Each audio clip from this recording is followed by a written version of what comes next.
ஒரு 200 கோடி ரூபா ஒரு படத்துக்கு சம்பாதிக்கக்கூடிய ஒரு மனிதன் நான் நடிக்கிறதை நிறுத்துறேன்னு சொல்றது எவ்வளவு பெரிய தைரியம் வந்து 10 வருஷம்னாலும் 2000 கோடி ஆயிடுச்சு. நீங்க அது விளையுமே எவ்வளவு பெரிய தைரியம் அது.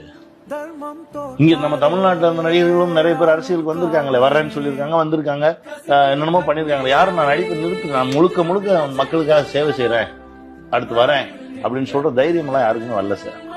இந்த தைரியத்துக்கே முதல்ல ஒரு சல்யூட். இன்னொரு விஷயம் என்னன்னா, இப்ப திருட போறது இல்லை, இது பண்ண என்னன்னா இருக்கேன் ஏதோ நிறைய சம்பாதிச்சு வச்சிருக்காரு, ஏதோ ஒண்ணு செய்வோன்னு தானே வராது. நான் அதான் சொன்னேன், வெளியில இருந்து தூரமா வந்து பார்க்க ஒரே ஒரு முறை தான் சந்திச்சிருக்கேன். ஒரு முறை சந்திச்சு ஒரு கதை சொல்லியிருந்தேன்.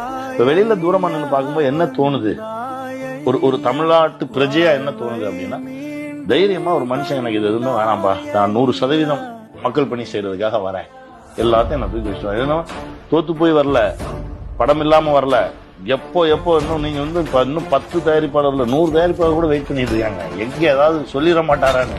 அந்த ஒரு சூழல்ல இல்லைங்க, நான் வரேன் அப்படின்னு சொல்றதுக்கு ஒரு பெரிய கட்ஸ் வேணும், அது ரொம்ப தைரியம் வேணும். அதுக்கு தான் நான் இறங்கி இப்பவும் சொல்றேன், இந்த தைரியத்துக்கு சல்யூட்.